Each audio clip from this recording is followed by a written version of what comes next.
Hey, surprise, it's me. Well, Glenn is busy packing his house in Queensland to come to WA. So that's why you've got me right now. But he is on the podcast. But we had great fun with this podcast. We deep dive into something that Glenn brought to the market 10 years ago. And it was so controversial back then that it actually got him a spot on Today Tonight. So make sure you tune in. This is an absolute ripper. You are going to learn something as long as you tune in and have a listen to this week's podcast of Real Estate Renegades.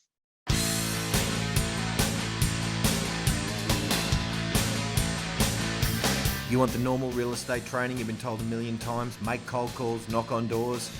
Best be switching off now, because in this podcast we go out of the box using unknown tactics, primarily that the real estate industry's never heard of, in order to get you called in more often, convert those listings and get more success without the painful cold calling. Listen up, we're in for a ride. This is Real Estate Renegades. As you can see, empty shelves. And me too. So I'm, if you guys are wondering, I'm moving. So my normal bookshelf full of books and things are over there in boxes. So I've been listening to Billy Joel. And soon to be on these shelves too. Yeah, you're going to see the same books that you normally see there with a white background in the coming months or weeks. Absolutely. Wow. So yeah, where? How is moving? Tell me how moving is. Yuck! I hate it. So no, not fun, but necessary. And but I'm a bit worried. You'll notice, guys, I'm in Queensland still. Naomi is in WA. Normally we're together when we do this podcast, but literally, depending on when you listen to this dates this podcast. But how's the snap decision of lockdown? What's the sentiment on the streets, or have you not seen anyone out in the world? It was ridiculous mayhem, panic. Like everyone I don't understand how they could have expected anything else to happen other than what happened. That people just panicked. Like it turned on its head like that. It was a Sunday, so everybody was at the shops anyway, so nobody was working. So I think that made it double bad because nobody was at work. Everyone was either at the shops or at home. And it was just madness. And Renna and I, my daughter Renna, that you all probably know, we jumped in the car and we went did a gym session, but only because we knew we couldn't get to the gym and I had all my food. And there was ambulances and traffic jams, and because we had to kind of scoot around the side of the shopping centre to get to where the gym is, and it was madness. I mean, I am absolutely appalled with the way that it was handled. They could have given 24 hours notice for one case. I don't believe they needed to do a 6-hour lockdown. So we literally went from 12:30 and by 6 p.m. So it was 5.5 hours. It was a Sunday. I think they handled it wrong. They could have given us 24 hours because you know what my whole point is that all of Western Australia, Perth Metro and the Peel region, which for those that don't know is Mandurah, so it's about an hour and a half from the Perth CBD south, everybody rushed to the shopping centres. They were all in Coles, they were all in Woolies without masks. So everything that the state government was trying to achieve was the total opposite of what their actions caused. Yeah, and that's probably my biggest thing. Yeah, that's how in sync you and I are, of course. But I was thinking the same thing. They've literally wasted any good that could have come from staying at home for 5 days in the first 6 hours. Like literally, couldn't have said it better than you just did. Exactly.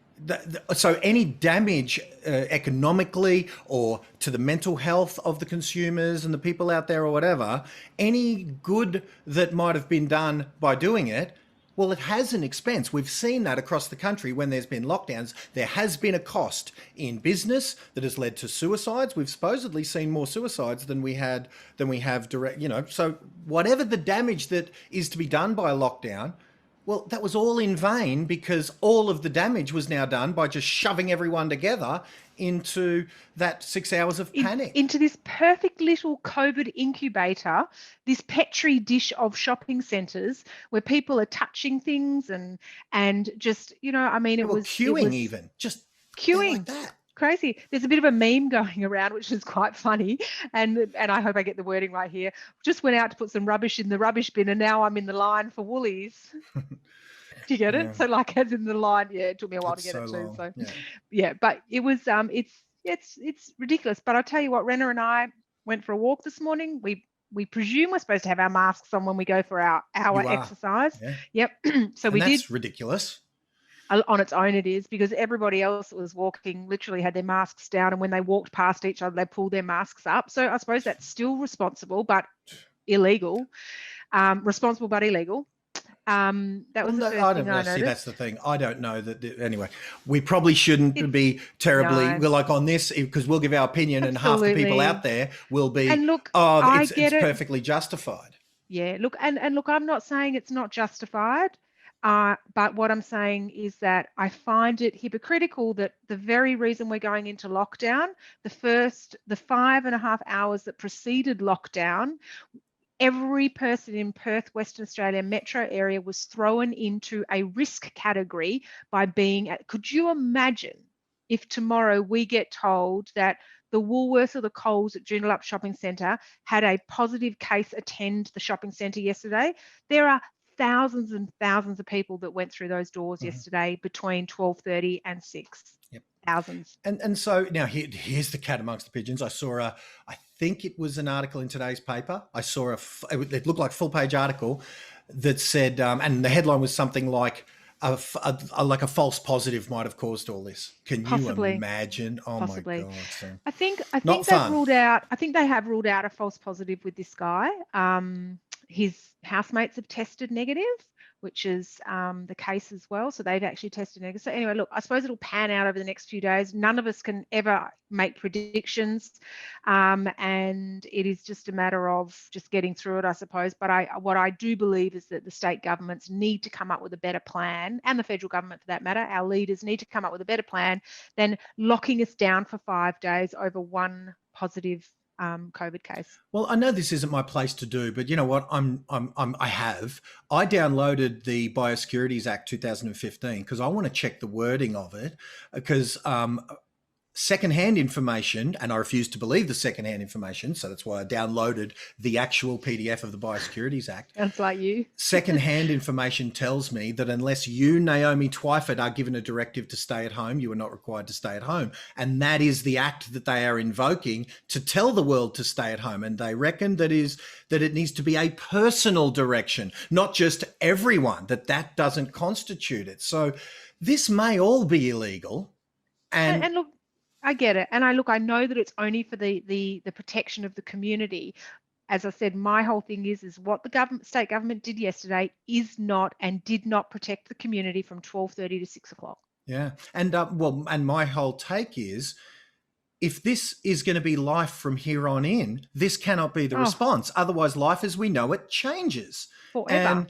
And so either one of two things has to happen. The community needs to be informed that if this is life as we know it moving forward, that one case we lock down for a week, then society has to vote for that, not a person. Yeah, actually, I was reading a very interesting article, and I did mean to send it to you actually, and it was, and I'll try and find it. It was a couple of weeks ago, maybe a week ago, and it wasn't, the Daily Mail or the Courier Mail or the West Australian, which all have a political agenda attached to the reports they make. Make no mistake about that. This was I think he was a Canadian virologist, and the article was about when is this going to, what's going to happen? When is this going to end? What's going to be the result? How are we getting out of this? And it was the first article that I kind of had read of how are we going to get out of this. And basically what he said is that it will take, as we become more and more naturally immune to it, exactly like the Spanish flu. This hasn't happened before. I mean, this has not happened before. Yeah. The Spanish flu is exactly what happened, is happening today. It's just that we're on, information that we get now is so much greater than what they had back then.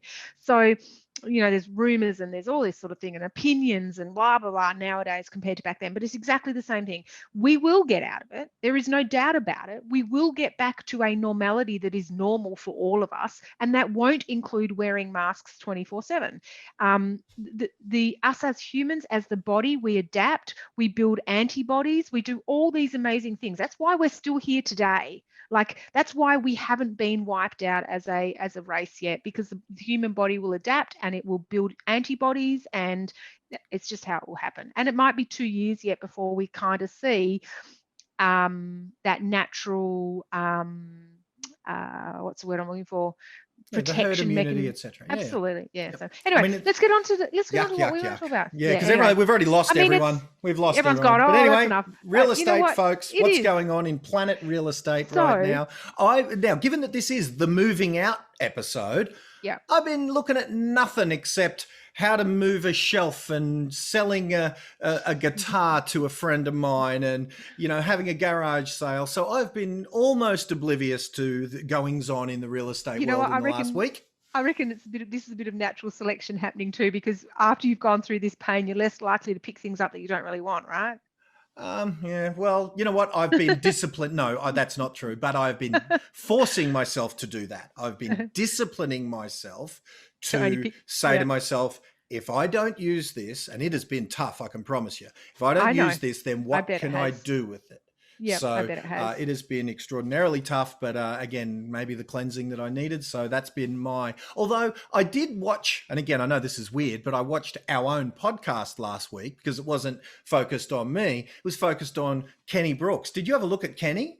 Yeah, he is just an incredible human being, and he is, with no formal training, that young man has just stumbled across the ability to be able to sell to people. Well, no formal training, but he did study his butt off Tony Robbins. So he did Tony Robbins' influence course. Yep. And based on that one course, he kind of perfected what took me 10 years of linguistic study, neuro-linguistic programming, embedded language commands, like all of those advanced Was he born with that? tactics. Well, no, they are a learned skill. And that's what that breakdown was all about. That breakdown where he said, okay, this was a technique. When I hand him the bottle, that's a tactile anchor that now, like, it was just a who's. It was not a who's who. It was a masterclass in influence and persuasion in the real world. That's what I loved about it. If you didn't watch it, go back and watch it, because it is just a masterclass in just the technical side of selling, because there is technical side. Selling is technical, and it's a journey, and you've got to stay in control of that journey as you take your customer through it to be successful at the end of the day, to get that yes, to get that signature on the paper or whatever it is. And it is, if you haven't watched it, go back and watch it, because it's brilliant. Well, he uses humor masterfully, and a lot of people just say, oh yeah, so being funny sells, and there's some truth to that. Being funny does disarm, and there are a lot of people who bought his product just because he's humorous, and he even mentions that in the thing.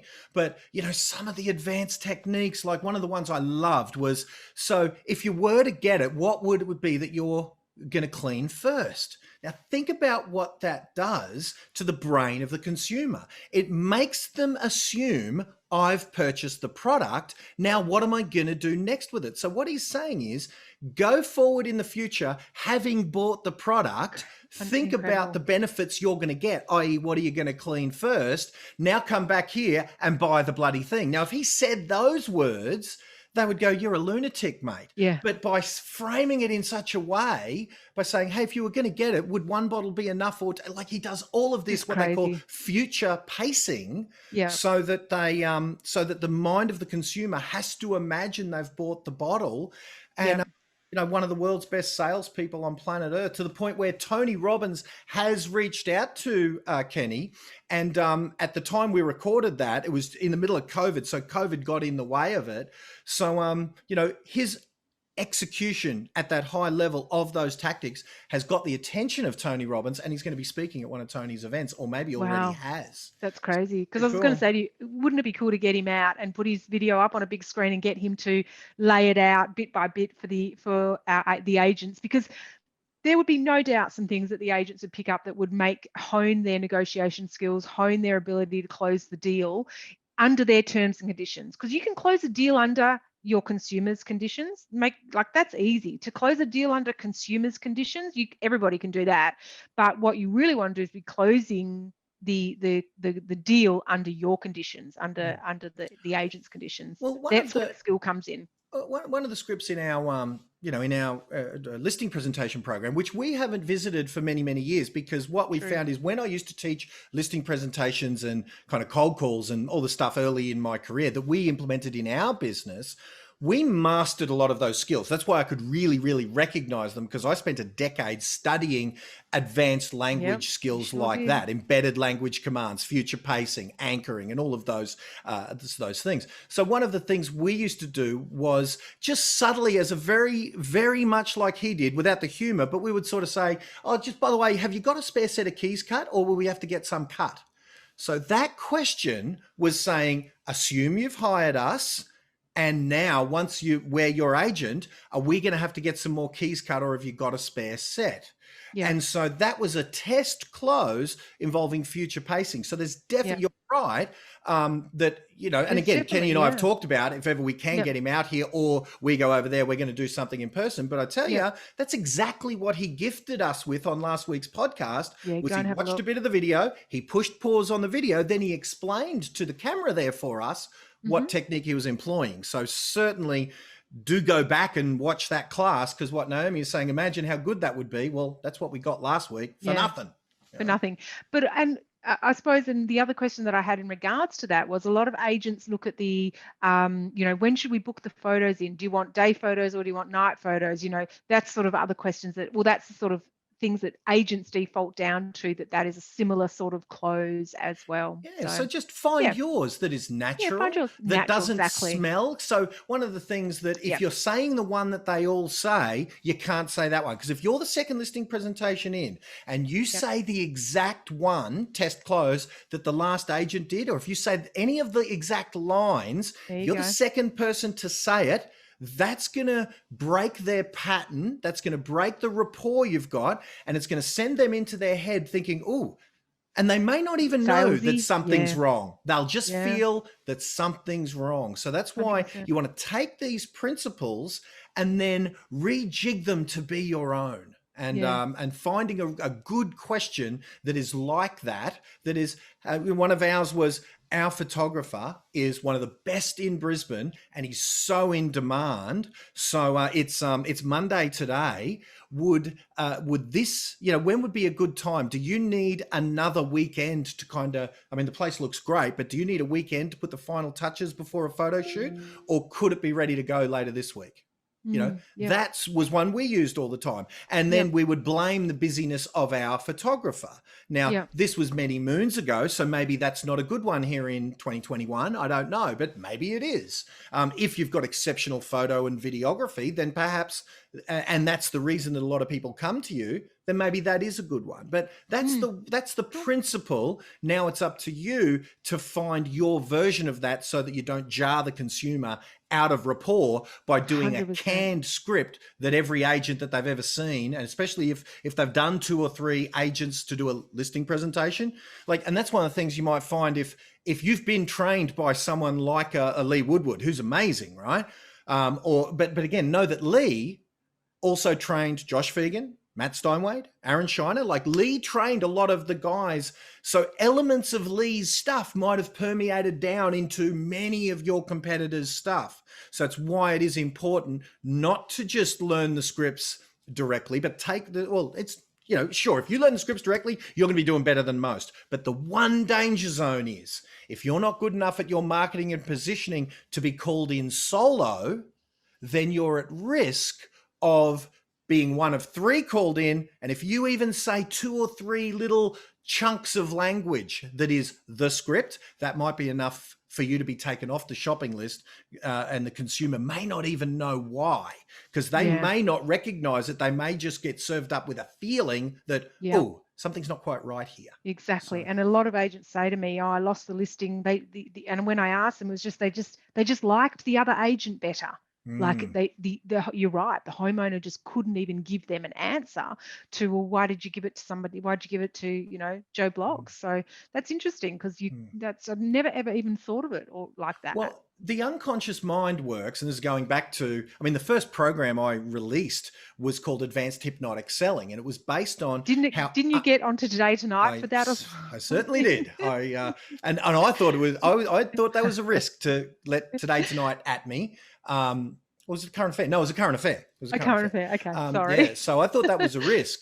But I thought, no, live by the sword, die by the sword. So I went on, and it was an ad for my business. It was positively framed, amazingly enough, with subjects like hypnosis and real estate agents. You think, oh my God. So yes, it was good. But yeah, so within that program, what we were teaching back then is the unconscious mind is making all the decisions, and yet your conscious brain is the one that thinks it's doing the deciding. Like it thinks it's making the decisions because it's the thing that's actually got an IQ, it's intelligence, it's logic, and it's all of those things. And yet it's all those feelings and patterns of behavior that are actually making the decisions. So for example, when I'm hungry and I can justify in my mind eating a bowl of sushi with all that rice, it's my unconscious mind that is saying, give me the bowl of sushi, even though my conscious mind is screaming at it, I shouldn't be doing this. Or the smoker that is lighting up knowing it's killing them. That's because conscious mind, if you put the conscious mind and the unconscious mind at odds with each other, invariably the unconscious mind always wins. And it can't even articulate why. That's why you hear like, oh, I just got a feeling, I just felt right and things like that. And yet with skillful languaging, one can use language like imagination and role playing. And when I say role playing, what that means is if you position yourself in the role of expert advisor as opposed to real estate salesperson, then their unconscious mind treats you differently than if they perceive you as a salesperson. And it's not at a logical level. It is at an unconscious bias level, and that can be influenced. And, getting off the subject, but Kenny showed us a masterclass in exactly how those tools can be implemented with volition, with intent, as opposed to just naturally. Like all of us can do it naturally. You've all met someone that you've just got a good feeling about, and they've got a good feeling about you. That's because these things happened organically. And yet with the right skills and the right implementation of those skills, these things can be encouraged to happen more readily. And as Kenny, interesting. And it's what we probably need to do a masterclass together that we can share on the podcast one time, because I think it's a subject that you kind of lose because you forget that you need to not position yourself as a salesperson, but position yourself as an expert authority advisor. And when you position yourself like that in your marketplace, game over. Game over for you. Well, people come to you. People come to me now still. I mean, people come to me now and say all the time, there's members of the public saying, hey, who's a good agent in X? So whoever I say, they are going to list with, because I, in their mind, am positioned as somewhat of an authority. So, so if you can let your marketing do that, instead of having it being a personal endorsement from me, you have your marketing do the job of endorsing you, then they'll believe that marketing more than they'll believe the salesperson. Once you're in the role of salesperson, they've got their sales barriers up to the eyeballs. Yet when they're reading when they're watching an article online, or they're watching an interview with you, or they're reading your book, or they're reading an article, or they're doing something, their sales barriers are down. So whatever you're saying actually gets through. Or if you're being talked about by a third person, it's when you're there, please, please, please hire me, the barriers are right up, and you've probably got a, flip a coin chance of getting the deal. So it's a very deep rabbit hole to get into, but it's certainly one worthy of study.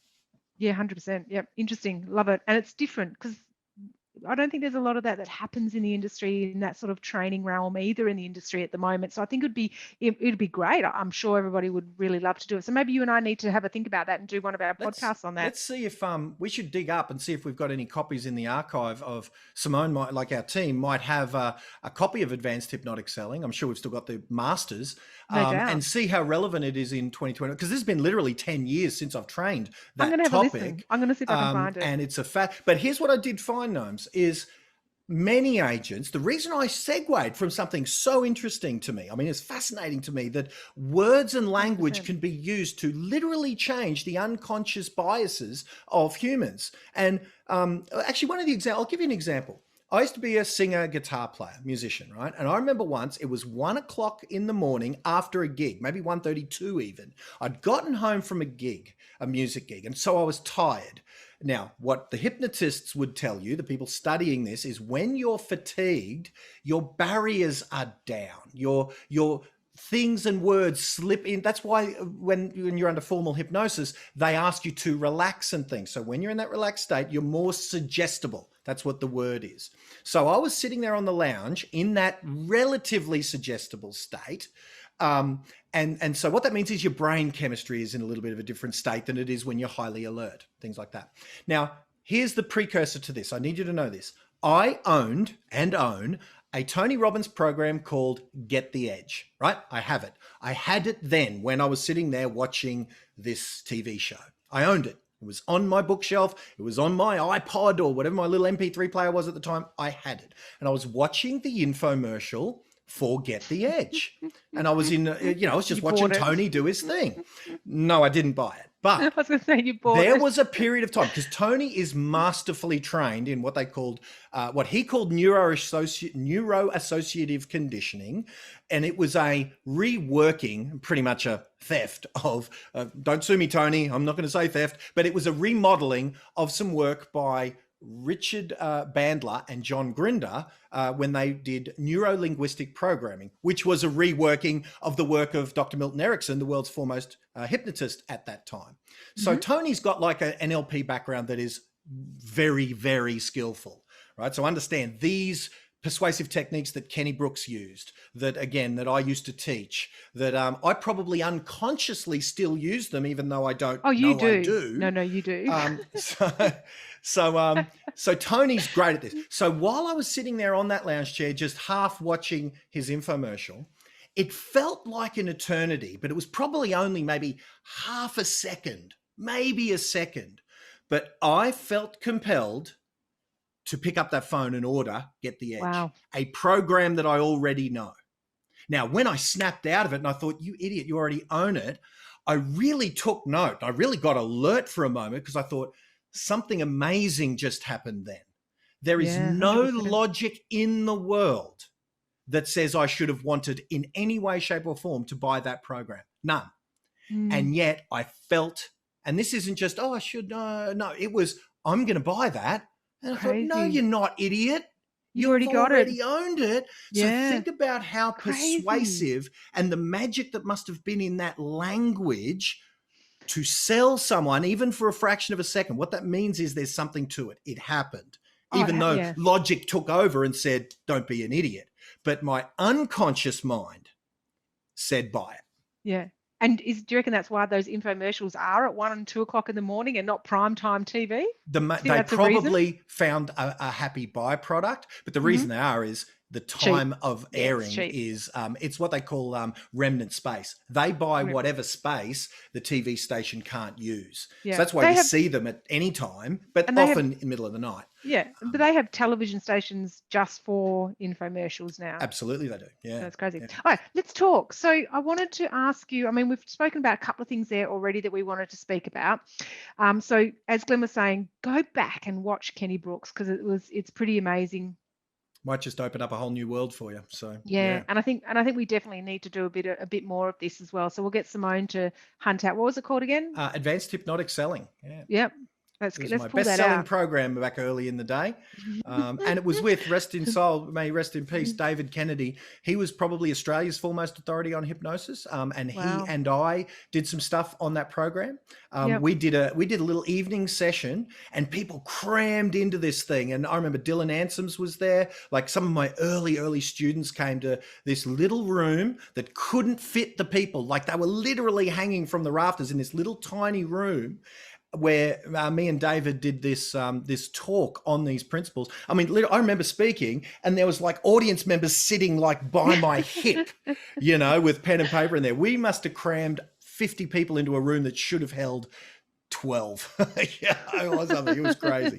So yeah, It's we'll see good. what we So can dig up of that. we might So, have to dust it off and yeah. re-look at it and record a few things, and maybe there's some agents out there that would be keen to have a listen to it, because it Don't know how. fascinates me too. Well, and I don't know how I got on, but here's the thing. The reason I segued from something so interesting to me, and I don't know how my brain went from that, because I said that before. The You reason I did, segued from something so interesting and fascinating to me to what we're doing now is what I found was the agents of this world, including our own team, my own company and team at the time, didn't need advanced language skills to convert deals while they're face-to-face, nose-to-nose with the client, more than they needed to get into those meetings. To the doors, yeah. So that's when I started this, multiple decade plus long search for how to get called into listing opportunities more so than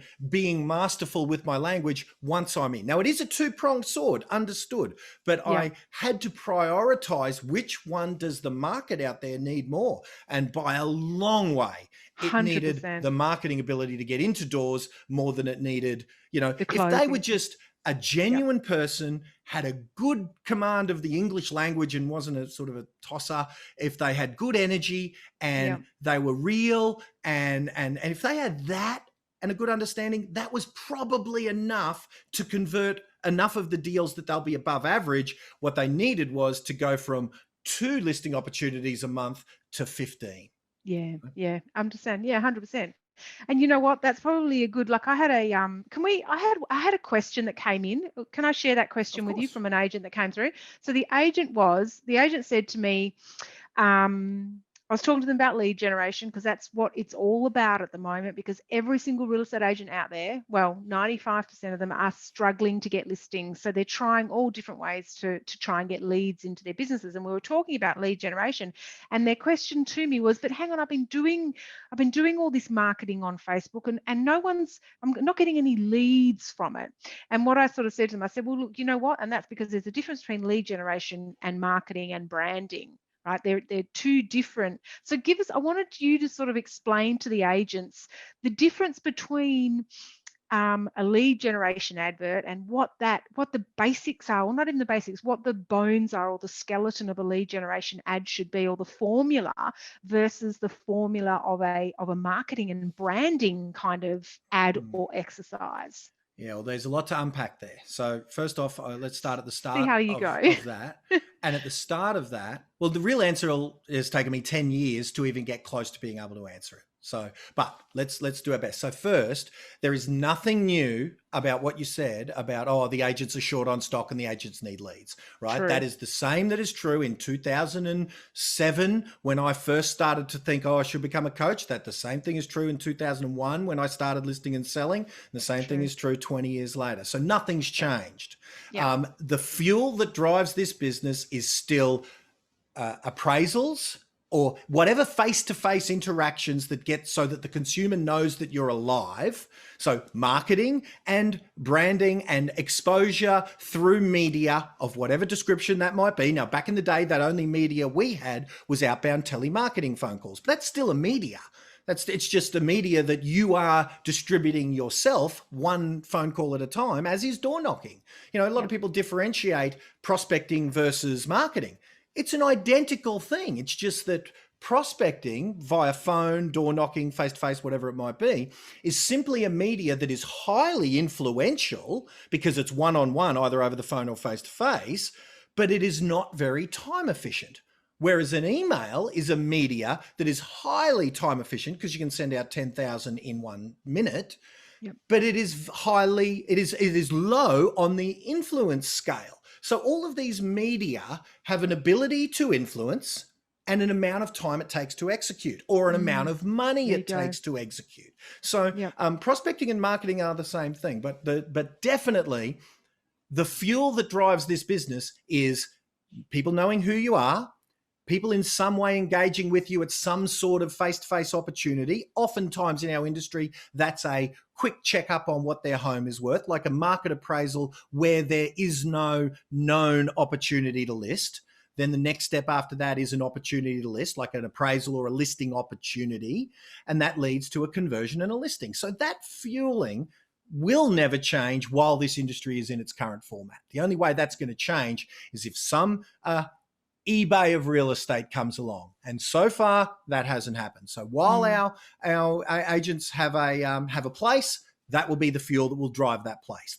And the problem that most of our agents have, most agents in the country, in the world have, is that the consumers, because for every one house, there's about 100 agents that at some way, shape or form or some stage have tried to influence that homeowner, and they probably have failed dismally in doing so. But for every signboard that goes up in an area, there'd be 100 agents that go, damn, I wish I got that, right? So that ratio automatically says that most real estate agents, the consumers out there, have no idea that you're even alive. So therein lies the challenge ahead of us. So if that's the first thing, that it is nothing new now than it was then, maybe the only thing that's new now is as telemarketing becomes less effective. Now, it still works if you've got a decent phone number list or whatever, but as it becomes less effective, as letterboxes become less checked, and they are still checked, but as the traditional media become less effective on a per capita basis, and what I've found is agents haven't gone through the learning curve necessary to correctly utilize the media that is most prominent. Like, where are you watching this now? It's highly likely you're listening to us on a podcast catcher, you're watching us on YouTube, you're watching us on Facebook. Well, how often have you seen an ad for a real estate agent in those media? Either not at all or not terribly well done. And yet, how often have you seen my stupid head in those various new media? I can bet your butt it's a lot. So if agents haven't gone down the learning curve to put their message into media like historically they, let's say, either perfected or at least had a crack at, letterboxes, phones, door knocks or whatever, if they mastered those media to some degree or another, if they haven't mastered the new media, then there is a problem. So what's come into the marketplace is all these third parties. And it frustrated me when my clients invested in some of these third parties. I think we talked about them 2 or 3 podcasts ago. These lead generation companies that are almost preying upon PREY, preying upon the not knowing of agents, and they're to one degree or another promising the world. Like, I remember that I saw one ad and I screen grabbed it and sent it to you and our Facebook team. Have a look at this. They are promising 20 face-to-face appointments, in-home meetings per month. Now, my study tells me that's going to cost about $5,000 to $10,000 per month for that to be affected. And so I've even set a task to my team to investigate that particular product and see if it's any validity to it, or if it is all, like we've seen way too many times, false promises to prey on the agents not knowing what they're looking for in terms of that. They just know they want leads. Absolutely. And I think what happens is that I would imagine what happens is those 20 in-house appointments are probably buyer appointments. They're probably going into their homes, and because a lot of these companies that come in have no idea what they want, and agents don't want buyer appointments. So you're right. But we don't know what it is, and we don't know that it's not just an opt-in, which can be achieved for between $3 and $20, or depending on how good you are, and depending on how good your marketing is, depending on the area, depending on all those variables. We call it the message, market, media triad. So what that means is message is what you say, media is the mechanism with which you say it, and market is who you say it to. So all of those things have variables. What you say, the words, the graphics, and all of those things, who you say it to. And the media with which you say it. If you try and say certain things on Instagram, they are, even to the same audience, they are going to get a different response than if you do it through a letter or through Facebook or through a video. Even if you think it's the same offer, it is not, because it's varied by media. So it's worthy of further investigation. But what I would say, though, is one of 2 things. Any of those companies that is prospecting you for your services. And my frustration led to me and Naomi sort of tweaking our entire company to facilitate the agents who wanted it done for them, for us to do it for them, to the formulas that they were coming to me to learn. So what I sort of did was, instead of training up you, or because I had a few agents that sort of did my training, handed my program to their PAs, and their PAs had a go at sort of implementing it. But what ended up happening was they were paying a $50,000 a year salary for the PA, plus my services to do it half good or a quarter good. And I think, Jesus, just use my PA. The first client I did it for, I said, Megan, give me your logins and let me do it for you. And then I was her social media department, and then I passed it on to Naomi and Naomi's daughter-in-law to do it for Megan. And then what we did is we perfected this system for us to do it for you, for us to be your PA kind of thing. And that, I did not want to do that, but I did that because so many agents were coming to me looking for the magic pill, having bought some other promise, and yet being let down when the delivery was not kind of what they wanted. So, 100%. Yeah. So that being said, your question then was, my marketing's not delivering leads. So we've got to look to the marketing triad. Now, if you're and also, of course, to what you intended. Now, if you intended to get leads, then you better be writing an ad that is designed to get leads. Because if your ad, like, let me make no mistake, this ad here that me and Naomi are recording right now, this podcast, has a subtle benefit that it's an ad, even though it is us just giving you something for free. And there is still a branding effort. If you've listened this far, you now know my voice. You maybe have been watching on YouTube. You know my stupid bald head. You know the beautiful Naomi. Our brand is now in front of you in some way, shape, or form. We will never, after a podcast, go, oh, the phone didn't ring with new clients who want me to go and coach them. Right? Why isn't there 20 leads? Yeah, where's my 20 people wanting me to come to their office and do an in-office session? That is never going to happen, because this is, now normally in this bookshelf behind me, there would be a book called Jab, Jab, Jab, Right Hook. Now, in my industry, you guys require about 50 jabs. So the real estate agent version of this book, if you're marketing to real estate agents, should be called Jab, Jab, Jab, Jab, Jab, Jab, Jab, Jab, Jab, Jab, Jab, Jab, Jab, Right Hook. And same thing for you marketing to the consumers. Yeah, definitely. Because you are as disliked by your consumers. Frankly, us trainers, there's so many of us vying for your attention. Look at your own email inbox and tell me, how many this week emails did you get from someone saying, hey, Mr. Real Estate Agent, I can help you do better? You probably got 50 today from me, because I'm one of them, right? So I now have to jab. Now, so the metaphor is jabbing means giving something, whether that's entertainment, whether that's education, whether that is a genuine gift, whether that's a bourbon at the pub. This principle, like, think about this. Gnomes, we're at the pub and we see a client, we see a friend, right? We were down the pub. Who did we see that day when we were at that pub and one of the agents was there? We were at that waterside pub. Okay. It wasn't Ben Bernanke. It was Stuart Cox. It was Stuart Cox. It was, yes, Stuart Cox. Jeez, Stuart, I'm sorry if you're watching. So we saw Stuart. Now imagine we're there, and I went and got a round of drinks for me, you, and Stuart, and his lovely wife. I believe his wife was there. Fiona. Yep. And so I buy a round. Then I sneakily go and buy another round. I buy 4 rounds in a row. Tell me what the genuine mindset of Fiona and Stuart is. Yeah.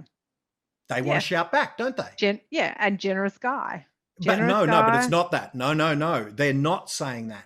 They're feeling a growing discomfort that the scales are out of whack. Very true. It is not getting more comfortable that they're liking me more. Yeah, there In fact, they are getting more and more uncomfortable because the Aussie tradition is the shout back. So there's an inbuilt, we're back to that unconscious thing. There is an inbuilt, unconscious, evolved mechanism that we needed to evolve to be the human being evolved species that we are. Because say we're back in cave, and this is getting deep, we're back in caveman times.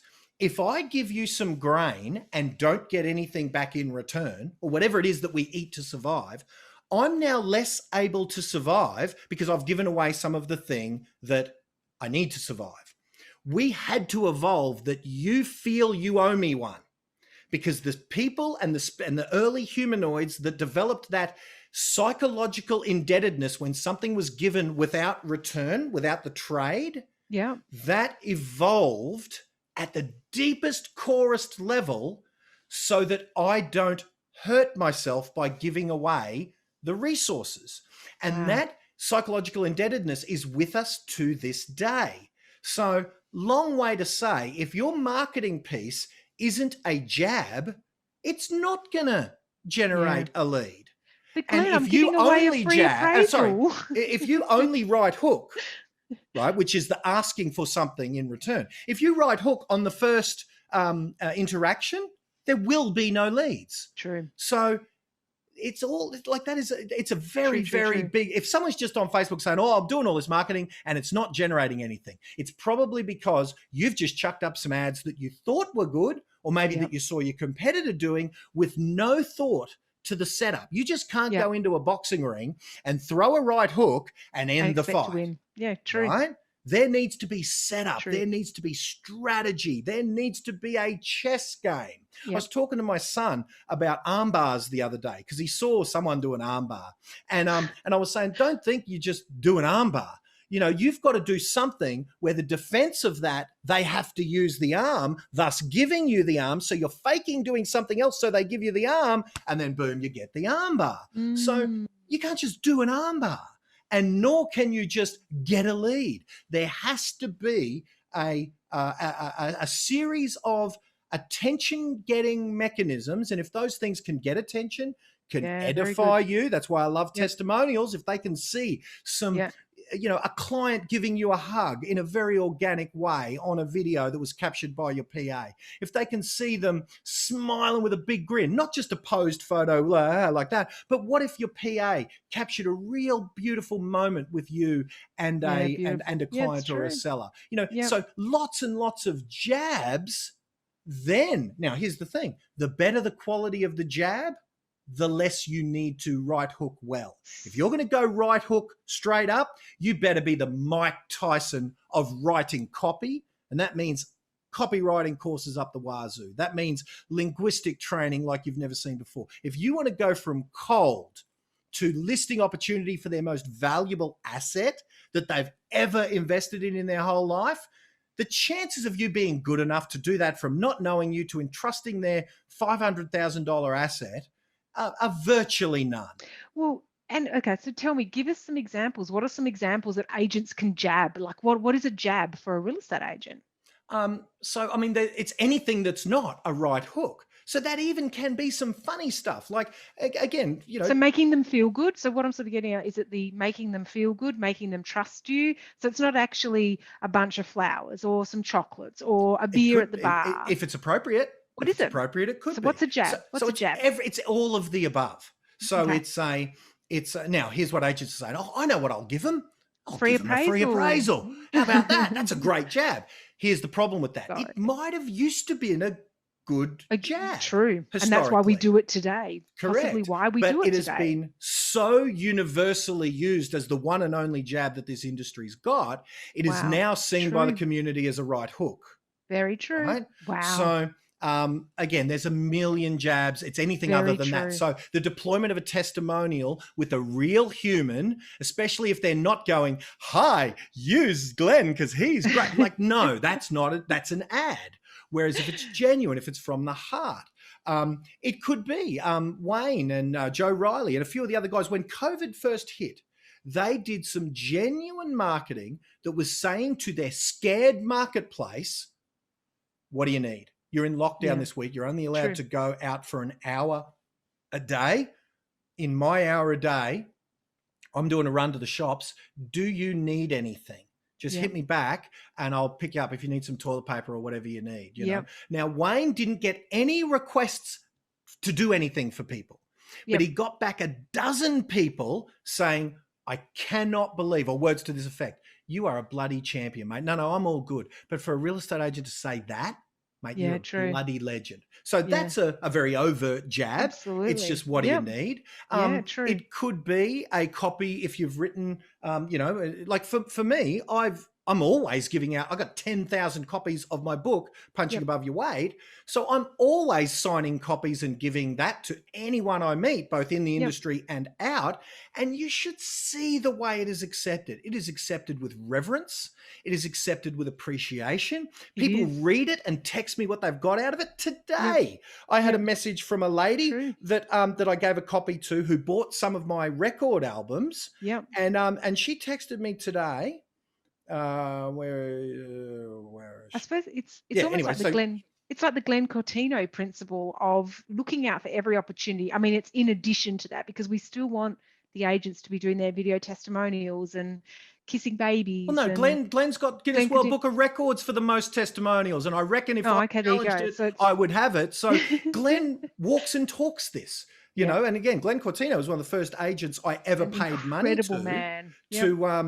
come and speak at a seminar. I didn't know you had to pay for good speakers. So I paid Glenn and to come along and speak. And he walks his talk. He is the perfect example of jabbing your way to success. So what we might do is maybe even next week, we might grab an interview that I did with Glenn, and we might make that a masterclass on exactly what we've been talking about. Yeah, so, cool. Because I think it's a really important thing, and I think agents miss it. And revelation with you saying that we've taken the one thing in the industry that used to be a jab, which was a free market appraisal, and we've turned it into a right hook. Yep, by sheer overdevelopment. Same as our industry, like my industry, the coaching industry, has turned things like a report or an ebook or things like that. Like, you think about how quickly do you delete 100%. Me send it, or not me, because I don't do it, but people sending you, hey, get a free report on the 7 ways to get listings. How quick are you going to delete that report?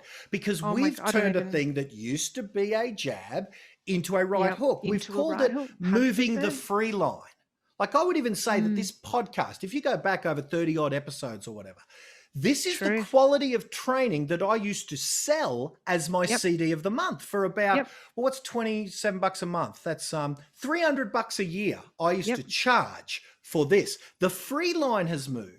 I need to do a paid quality job here with you on this podcast for free that I used to be able to get paid for. 100%. Same 100%. for you as real estate agents. Yeah, it's crazy. Yep. And I think that is probably the best description that I've ever heard about why we don't offer free market appraisals. And I'll tell you, here's the other thing. You could probably just change the words to it.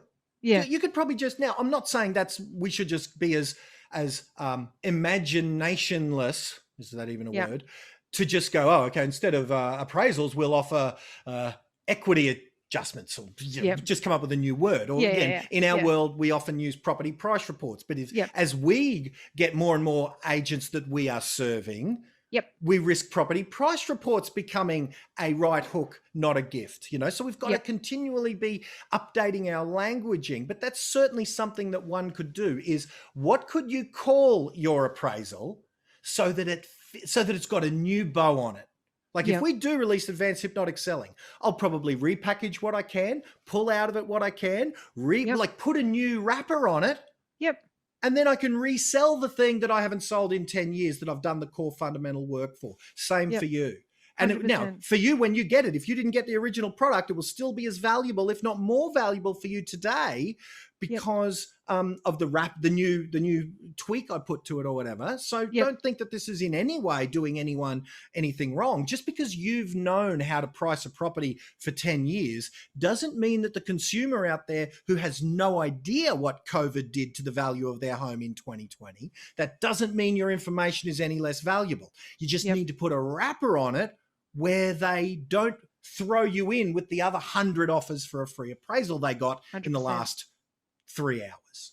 Yeah, 100%. Yeah, definitely, 100%. You're absolutely right. That's good. Cool. I think that's wonderful. We let's get that out, because I think that's been a bit of a a turning. We keep going back to that, so I think it's really interesting, exciting. So, what did I want to talk about? How long have we been going for? Do we need to? What do you reckon? Yeah, no, we've been rocking it. I will say, I did see one thing online that look, I didn't put nearly enough time into it.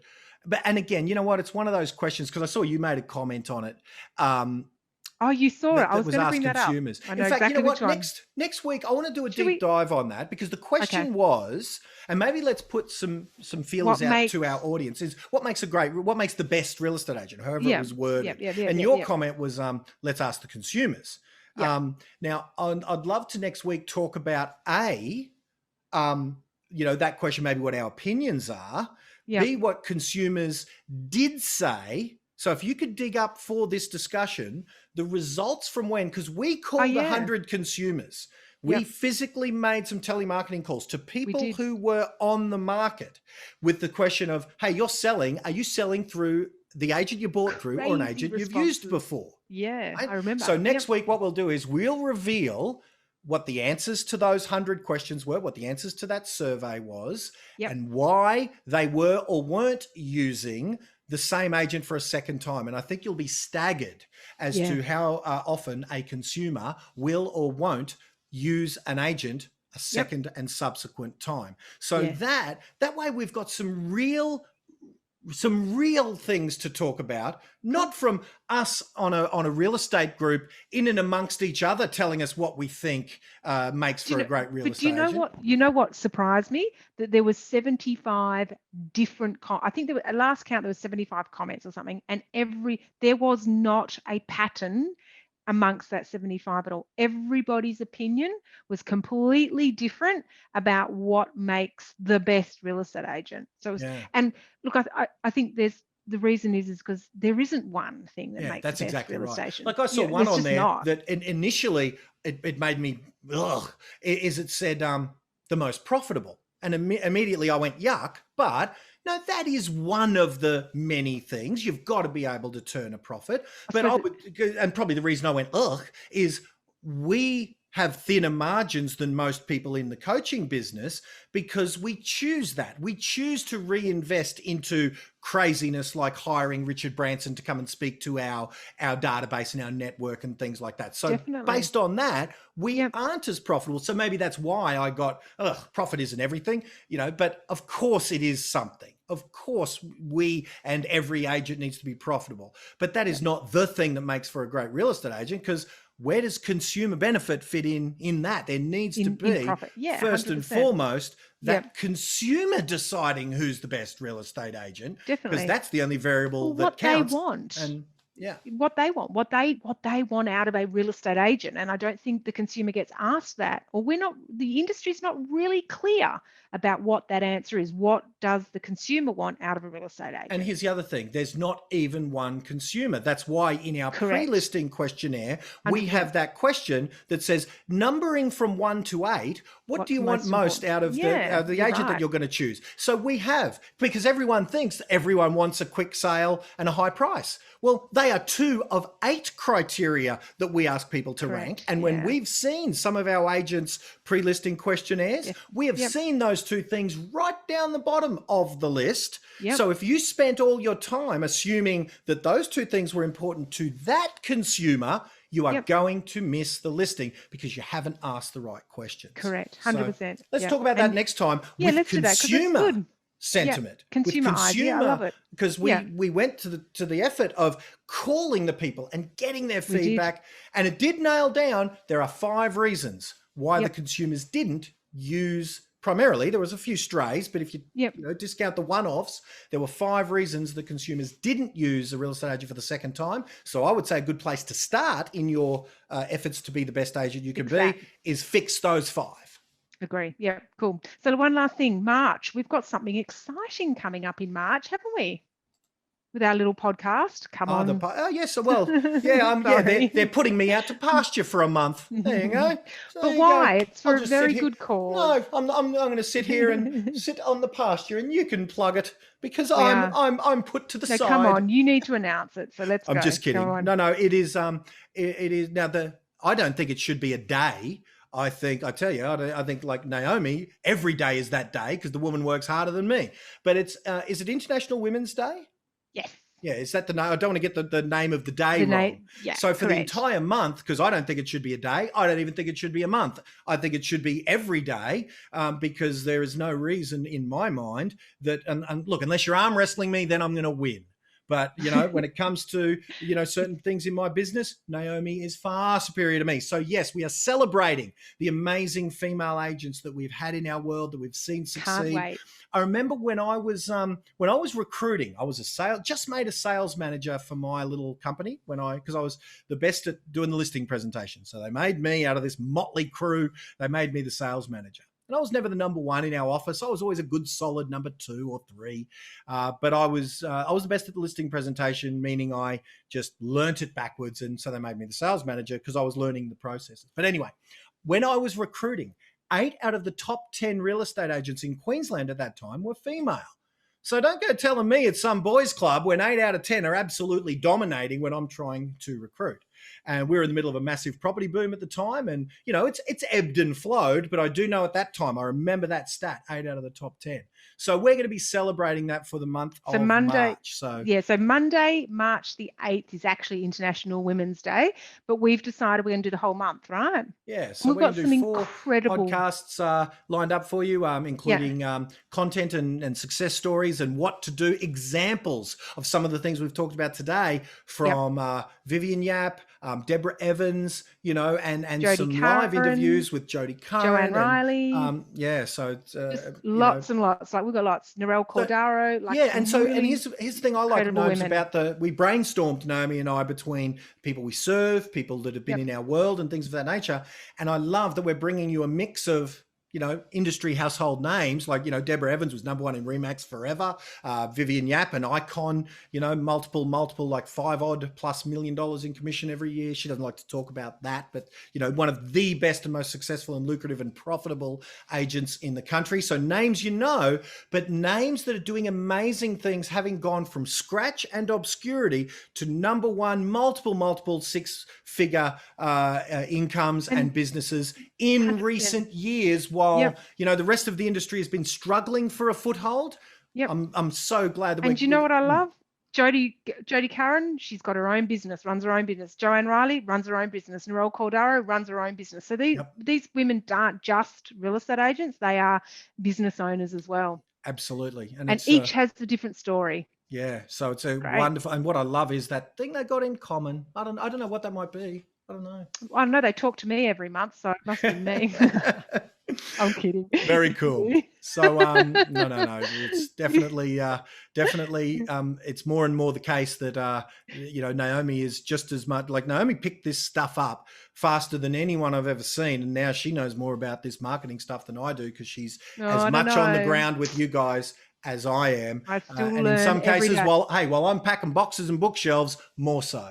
So we're going to have some fun over the coming weeks for the month of March, certainly. So stay tuned. Make sure we're late in the podcast to be saying this, but whack that subscribe button or hit that bell or whatever the YouTubers say. And if you've ever got anything that you want us to talk about, then just hit reply to any email that you get, and we will absolutely discuss it.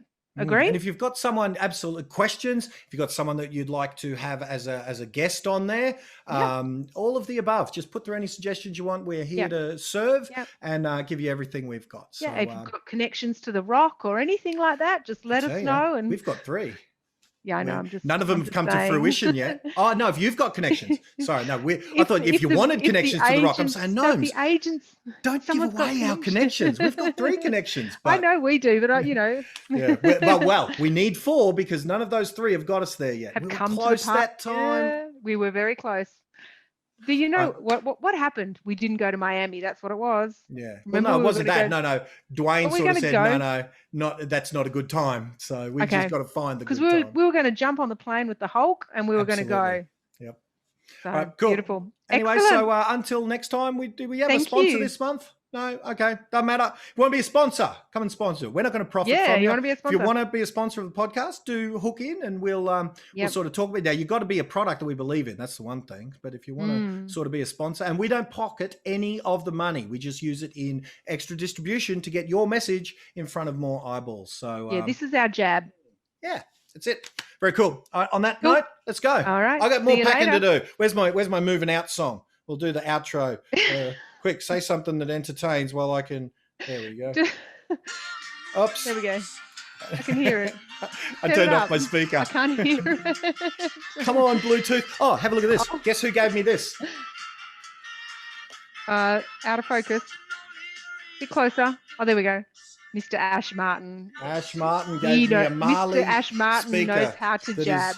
that is not hooking up to Bluetooth. But he's the man. He's probably the best jabber in the industry, I reckon. This was a jab from Ash. Yep. Best Although jabber it's not ever. making noise. And if you ever get down to Frankston, go and look at his beautiful office. Woo. Yeah, no, for sure. If ever we're allowed to travel again. All right. Definitely. On that note, Real Estate Renegades. See you next week. See you later. Wow. Well, there you go. Hope you liked the episode. If you like that, then what you need to do is you need to subscribe. You need to get more of this craziness because we got more are coming. I'm never standing still, and we've got so many more guests. We've got so many more strategies, more out-of-the-box thinking. So if you haven't subscribed, literally, you're like throwing away thousands of dollars. Because I tell you, if you haven't subscribed, you don't come back. You know what I'm going to do? I'm going to find you, I'm going to market to you, and I'm going to charge you for the very stuff that on this podcast we give away for free. So whack that subscribe button on whatever your favorite podcast weapon of destruction is, and we'll see you on the next episode. Bye for now.